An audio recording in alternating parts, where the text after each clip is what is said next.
BBC News at midday. Ukraine says a Russian missile has hit a medical clinic in the southern city of Dnipro. One person has died and 15 others have been injured. Abdujalil Abdurasulov has sent this report from the capital, Kiev. The attack took place early in the morning. 2 buildings were severely damaged as a result of what appears to have been a direct hit. One of them was a state clinic. Video from the scene flooded social media showing rescue workers getting people out of the burning building.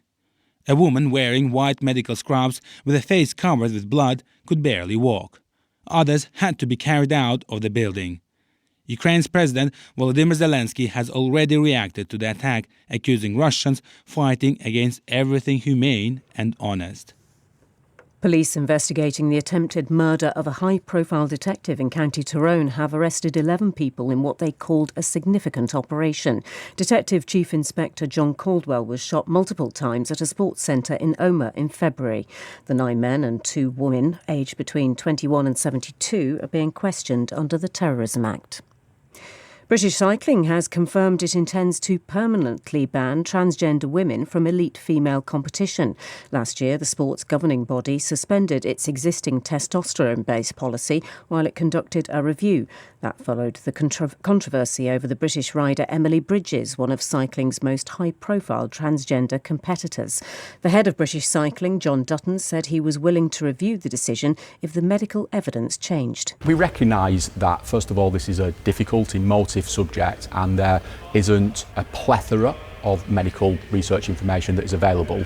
We have looked at what we have available, but we're also really clear that we will continue to review this policy, and should things change in the future, there will be a review process put in place.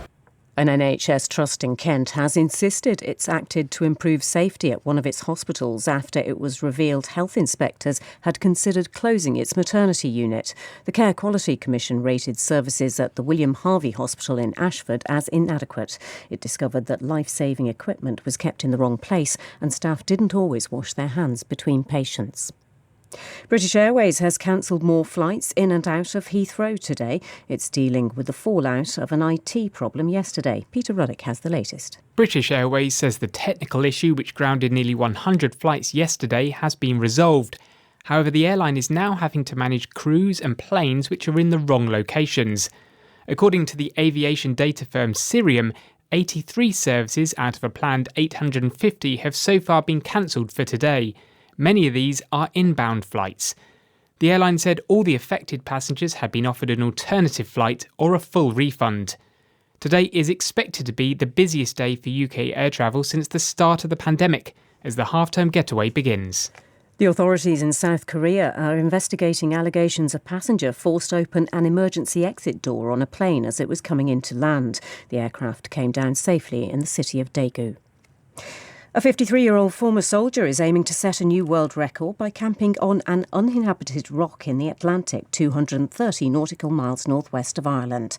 Cam Cameron will be attempting to spend 60 days on Rockall to raise at least £50,000 for veterans' charities.